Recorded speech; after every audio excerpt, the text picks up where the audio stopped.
Salut à tous, aujourd'hui dans C'est quoi, je vais vous expliquer ce qu'est une inéquation. Imaginez, vous êtes au supermarché.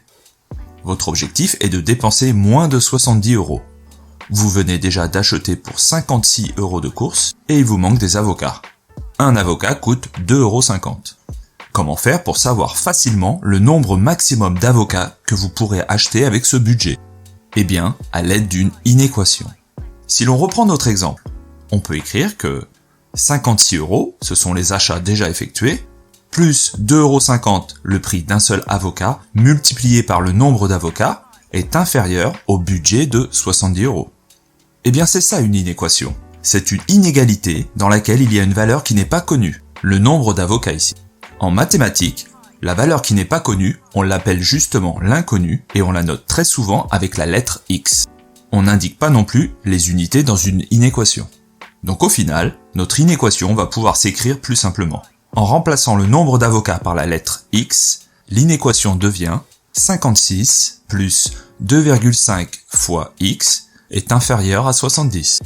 La solution d'une inéquation est le plus souvent un ensemble de plusieurs valeurs possibles de l'inconnu. Et pour connaître les valeurs de l'inconnu, X ici, on dit qu'il faut résoudre l'inéquation.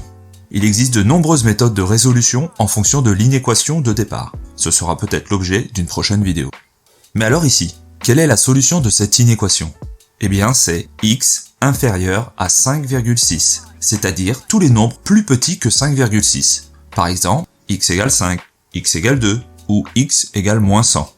Il y a une infinité de valeurs possibles finalement.